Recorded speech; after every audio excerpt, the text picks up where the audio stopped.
What's going on, you guys? It's your Huggable Hipster here, and welcome back to Psychologically Gaming. In today's episode of Psychologically Gaming, I'm going to be diving into the character Miquella from Elden Ring. There's a lot to Miquella. There's a lot of lore, there's a lot of substance, and there is a lot that is wrong with the character. There's always going to be bad things about every character in Elden Ring, whether it's a good character or a bad character. Like Ranni, for example, she's no bucket of peaches. There are going to be things that good characters do that are bad, and there are going to be things that bad characters do that are good. So when people say that they don't like the whole Miquella is evil thing, it's kind of annoying to be quite honest, because every good, seemingly good character or good character can do bad things. And in this case, Miquella does some really shifty things. Now, I've said it once and I've said it before, Miquella to me comes off purely as a fascist. Fascism is a far-right, authoritarian, ultra-rationalist political ideology and movement characterized by a dictatorial leader, centralized autocracy, militarism, forcible suppression of opposition,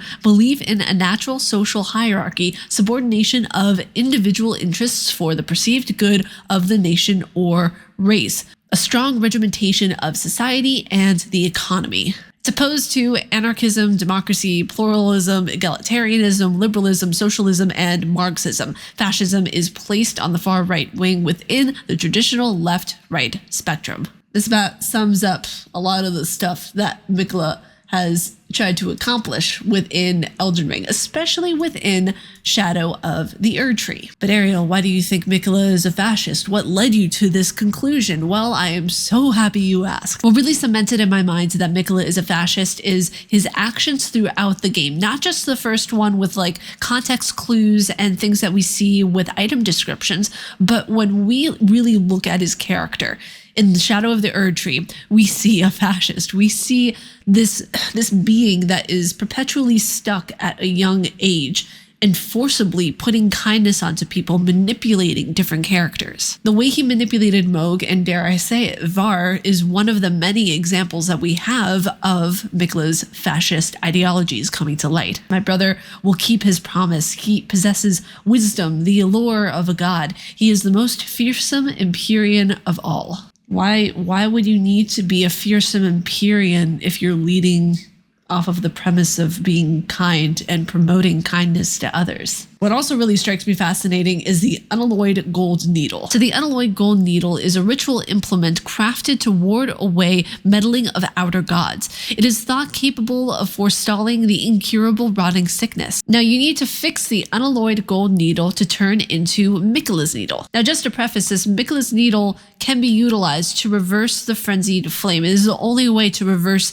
the frenzied flame ending if you've made a mistake or you don't want that ending. That's what it is on the surface anyway, because once you are locked into the frenzied flame ending, you cannot get out of it at all whatsoever, and there's a reason behind that. Now, I've done a lot of different discussing and deep diving on the frenzied flame and different concepts about it and the psychology of Midra, but one thing that fascinates me is that Miquella's needle states here that one of the unalloyed gold needles that Miquella crafted to ward away the meddling of outer gods, capable of subduing the flame of frenzy if inherited, allowing one to cheat fate and avoid becoming lord of the frenzied flame. However, the needle is as yet unfinished and can only be used in the heart of the storm beyond time, said to be found in Farum Azula, which makes me believe that Dragon Placidusax was the ruler before Marika, because it states that this is the storm beyond time. This is where the beginning, the Big Bang, if you will, started. We have to inject ourselves. If we want to reverse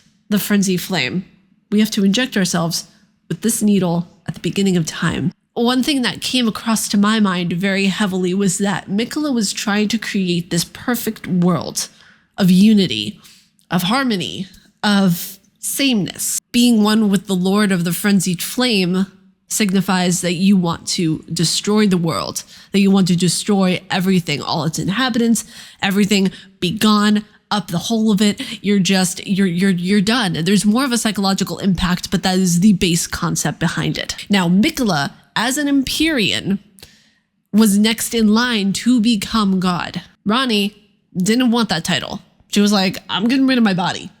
Okay, I don't want anything to do with the two fingers. I don't want anything to do with the greater will. You guys can have it. Don't worry about it. Just, I'm out of here, basically. She still has her soul, but she got rid of her body. Miquella was like, all right, snaps my fingers. It's time to shine. Let's get to it. He manipulates Moog and kind of in a way manipulates us because we think that Moog is not who he said he was. He was not doing good things. And we think the Moog is the bad guy. We think that Moog is out to do something really not good, not legal. So we're on Miquella's side before the DLC. We kind of almost pity him to a degree. And then we realize that he was manipulating Moog this entire time so he could be used as a vessel to house Radahn's soul. Miquella the Kind is a monster, pure and radiant. He wields love to shrive clean the hearts of men. There's nothing more terrifying. When Sir Azenbach said that, I was like, oh, okay, so Miquella is the bad one. Miquella is using narcissistic manipulation tactics in order to bring those to his will, to bend people to his will. Now, it states in the Elden Ring wiki that cut NPC dialogue confirms that Miquella is Saint Trina. In quote, I finally have found it, Saint Trina's, no, Lord Miquella's cadaver. I have partaken of untold secrets such that I may aid you. O Lord, so please, I hope you welcome your humble servant Rico into your dream, the world of your heart. Indeed, I beg you grant my wish that when you transcend from Empyrean to God, allow me a place by your side. Rico, cut NPC. When you become a god, or when you become a potential candidate to be God, you have to strip yourself from all mortal things, from love, from caring, from everything that is basically making you human. And this is discussions that I've had with others of where basically Trina is the love, the actual love and caring that Miquella possessed. This made me feel so sad for the character. It made me feel like, wow, you have to get rid of your whole self, your whole being, your entire person in order to be something that the fingers and the greater will want to mold you to be, which is a god. And that is the most terrifying thing I think that this game has lore-wise, that it basically has to strip the person down of who they are and what their essence is, what their free will is, in order to just be a candidate to be a god. The psychology of this character, there's a lot that I'm not covering because the way that I will phrase it will be incredibly blunt and it will come across in a way that I really don't want it to. It's one of those things of where I have to be very careful about the way I word certain things because I don't want people taking something out of context when I really meant something else. So if you guys want me to go more into the psychology of Miquella, let me know down in the comments because I will. I just have to, I don't write scripts for a lot of these videos. So I have to very delicately word what I want to say without pissing people off in a sense. The character is fascinating. I feel like there's so much that we have still to unpack, especially with the final cutscene of Shadow of the Erdtree. I feel like there's going to be another expansion that's really going to close off the story and make things feel completed, because right now as it stands, it doesn't feel completed. I feel like there's more story to tell with Miquella, and that's very intriguing to me. But I hope you guys enjoyed this video. If you guys like my face and what I do, please be sure to subscribe and hit that bell down below. May you find your worth in the waking world, your hunter. Stay casually nerdy, and I will see you all in the next video. Umbasa.